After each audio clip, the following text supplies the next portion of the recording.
আসসালামু আলাইকুম। পঞ্চম শ্রেণীর গণিত বই নিয়ে তোমাদের সাথে ধারাবাহিকভাবে আলোচনা করছিলাম। তার ধারাবাহিকতা এখন তোমাদেরকে গণিত বইয়ের 38 নম্বর পৃষ্ঠা থেকে আলোচনা দিব। আমরা ধারাবাহিকভাবে এই টপিকগুলো দেখছি। প্রথমেই আমাদের আছে 4 দ্বারা বিভাজ্য সংখ্যা খুঁজি, মানে 4 দ্বারা ভাগ করা যাবে এমন সংখ্যা আমরা খুঁজবো। 4 দ্বারা বিভাজ্য সংখ্যা হতে পারে 4, 8, 12, 16, 20, 24, 28 সেভাবে, কারণ সেগুলোকে 4 দ্বারা ভাগ করা যাবে। তাহলে এখানে দেখো এই যে সংখ্যাটা আসলে 4 দ্বারা ভাগ যায় কিনা সেটার উপর ভিত্তি করে আমরা বুঝবো এটা 4 দ্বারা বিভাজ্য হবে কিনা। 125কে যখন 4 দ্বারা ভাগ করা হয় কত আসে? 31, এবং অবশিষ্ট থাকে 1। তাহলে এটা 4 দ্বারা বিভাজ্য নয়, কারণ অবশিষ্ট থেকে যাচ্ছে। 312কে যদি 4 দ্বারা ভাগ করা হয় এখানের মধ্যে থাকে কত? 78।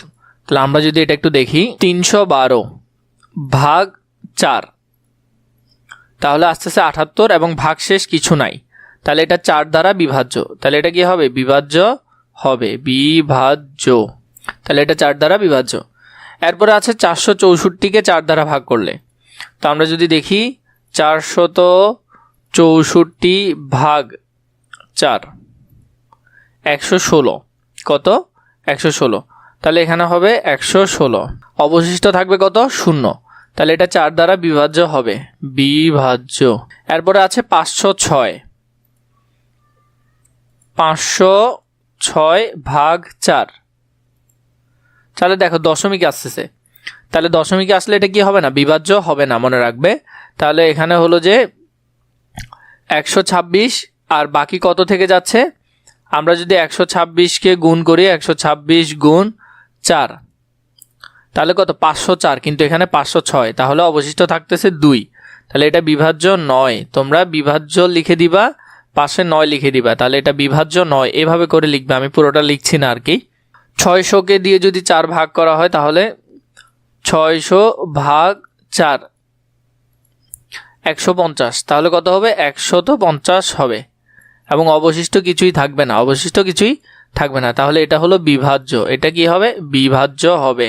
তাহলে এখানে দেখো আমাদেরকে বললো আর কি যে এখানে 4 দ্বারা কোনো একটা সংখ্যাকে যদি ভাগ করা হয় তাহলে এটা কিভাবে করে করতে হবে। যেমন ধরো এখানে আছে 53,940, 4 দ্বারা যদি প্রথমে ভাগ করি, 4 একে 4, এখানে 1 বসালাম, 4 একে 4, আর বাকি থাকতেছে 1। তো 1 তো 4 দিয়ে ভাগ যাবে না, 3 নামালাম, 3। তাহলে 3 4 12, 12 এখানে লিখলাম। 12 থেকে 3 থেকে 2 গেলে আর থাকে 1, 1 থেকে 1 গেলে তো 0। তাহলে এখানে 1 এবং এখানে 9টা এখানে নামালাম। তাহলে 9-এর মধ্যে কয়বার যাবে? 4 4 16, 16 বার গেল, আরও থাকতেছে 3।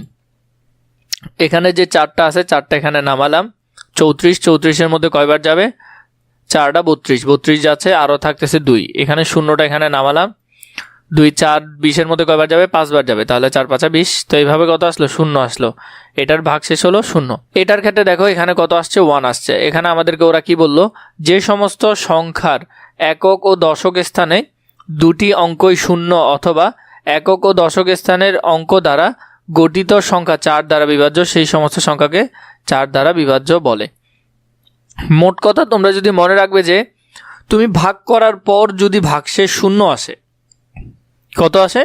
0 আসে, তাহলে সেটা হবে কি? 4 দ্বারা বিভাজ্য। তাহলে সেটা হবে 4 দ্বারা বিভাজ্য। এখানে আমাদেরকে একে বললো নিচের সংখ্যাগুলো ছকের শিরোনাম অনুযায়ী পূরণ করি। তো ছকের শিরোনাম অনুযায়ী আমরা পূরণ করব কোনটা 3 দ্বারা বিভাজ্য সংখ্যা, কোনটা 4 দ্বারা বিভাজ্য, কোনটা 3 ও 4 দুইটা দ্বারাই বিভাজ্য।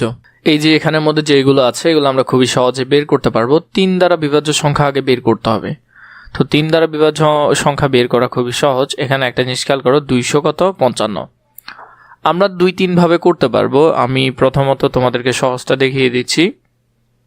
যেমন যদি কোনো সংখ্যা 3 দ্বারা বিভাজ্য না যায়, এখানে আলাদা আলাদা, তাহলে তোমরা এগুলোকে যোগ করে ফেলবে। যেমন 5 আর 5 10, 10 আর 2 12, 12কে কি 3 দ্বারা ভাগ করা যায়? 12কে 3 দ্বারা ভাগ করা যায়।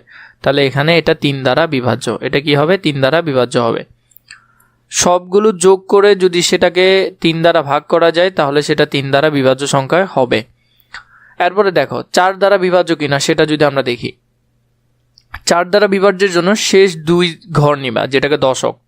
যেমন এখানে দশক ঘর হলো 55, 55কে কি 4 দ্বারা ভাগ করা যাবে? যাবে না, তাহলে এটা 4 দ্বারা বিভাজ্য নয়। এখানে সেম বিষয়টা আমি তোমাদেরকে দিয়েছি, দেখো এখানে মধ্যে 2 যোগ 5 যোগ 5, তাহলে এটা 3 দ্বারা ভাগ যাচ্ছে, তাই এটা 3 দ্বারা বিভাজ্য, এটা হবে। এরপরে দেখো এখানে হলো যে 3 যোগ 4 যোগ 8, তাহলে 3 যোগ 4 যোগ 8 সমান 15, এটা 3 দ্বারা ভাগ যায়, তাহলে এটা হবে। এরপর দেখো 5 যোগ 4 যোগ 2 7, তাহলে 5 যোগ 4 যোগ 2 যোগ 7 সমান 18, এটা 3 দ্বারা ভাগ যায়, তাহলে এটাও হবে। তাহলে প্রথম যে তিনটা দেখলে সেটা হবে। এরপর হলো যে 6 যোগ 8 যোগ 7, তাহলে 6 যোগ 8 যোগ 0 সমান 21, সেটাও 3 দ্বারা ভাগ যাবে। এরপর হলো 9 যোগ 3 2 যোগ 1, তো এখানে 9 যোগ 3 যোগ 2 যোগ 1, এটা 15 কি দ্বারা 3 দ্বারা ভাগ যাবে। এরপরে এগুলো যদি যোগ করো 5 যোগ 3 যোগ 2 যোগ 1, তাহলে 13 কিন্তু 3 দ্বারা ভাগ যাবে না, তাহলে এটা 3 দ্বারা বিভাজ্য নয়। প্রথমে এগুলো যেগুলো আছে এগুলো সবগুলোই 3 দ্বারা বিভাজ্য সংখ্যা, তাহলে তুমি এখানে চাইলে লিখে দিতে পারো এটাও 3 দ্বারা বিভাজ্য, এটাও 3 দ্বারা, এটাও 3 দ্বারা, এটাও 3 দ্বারা, কিন্তু এটা 3 দ্বারা বিভাজ্য নয়। এরপরে দেখো এই সংখ্যাটা, এটা যদি আমরা সবগুলো যোগ করি তাহলে 6 যোগ 8 যোগ 4 যোগ 3 যোগ 0 যোগ 0, তাহলে 21 কিন্তু 3 দ্বারা ভাগ যাবে, তাহলে এটা 3 দ্বারা বিভাজ্য। এরপরে যে সংখ্যাটা আছে এটাও 3 দ্বারা বিভাজ্য, কারণ 9 যোগ 2 যোগ 3 যোগ 5 যোগ 2, সবগুলো সংখ্যা আমরা যোগ করব, যদি মনে হয় যে 3 দ্বারা ভাগ যাচ্ছে তাহলে এটা 3 দ্বারা বিভাজ্য। তাহলে এখানের মধ্যে যদি দেখি আমরা, যেমন 8 যোগ 7 যোগ 9 যোগ 4 যোগ 2, এটা 30, তার মানে 3 দ্বারা বিভাজ্য। এটা 12 3 দ্বারা বিভাজন। তাহলে 3 দ্বারা বিভাজ্য সবগুলো সংখ্যা আমি তোমাদেরকে এখানে একসাথে লিখে দিয়েছি। এটা তোমরা কি করবে, এটা এখানে যে খালি বক্স আছে খালি বক্সের মধ্যে সুন্দর করে সবগুলো লিখে ফেলবে। তাহলে এগুলো হলো যে সবগুলো 3 দ্বারা বিভাজ্য সংখ্যা। তো এরপর আমরা যেটা দেখলাম 4 দ্বারা কোনগুলো ভাগ যায়, আমরা 4 দ্বারা দেখব। 4 দ্বারার জন্য দশকটা দেখবে, যেমন শেষে 55কে কি 4 দ্বারা ভাগ করা যাবে? যাবে না, তাহলে এটা 4 দ্বারা বিভাজ্য নয়। এবার দেখো 8কে কি 4 দ্বারা ভাগ যাবে? যাবে, তাহলে এটা হবে। এরপর দেখো এখানে শেষে 27কে ভাগ করা যাবে না, তাহলে এটা 4 দ্বারা বিভাজ্য হবে না। 70কে কি 4 দ্বারা ভাগ করা যাবে? এরপরে যদি দেখো এখানের মধ্যে শেষে হলো 21 4 দ্বারা ভাগ যাবে না, তাহলে এটা 4 দ্বারা বিভাজ্য নয়। এরপরে এটা হলো যে 12কে 4 দ্বারা ভাগ যাবে, তাহলে এটা 4 দ্বারা বিভাজ্য। এবার দেখো শেষে 00, এটা 4 দ্বারা ভাগ করা যাবে, তাহলে এটা 4 দ্বারা বিভাজ্য হবে। তাও আমরা যদি একটু দেখে নিই যেমন কত আছে, তাহলে দেখো এটা 4 দ্বারা ভাগ করা যাচ্ছে, তাহলে এটাও 4 দ্বারা বিভাজ্য হবে। এটা 4 দ্বারা বিভাজ্য হবে না, কারণ 2কে 4 দিয়ে ভাগ করা যাবে না। শেষে 20 আছে, 20কে 4 দ্বারা ভাগ করা যাবে। শেষে 0 আছে, 0কেও 4 দ্বারা ভাগ করা যাবে।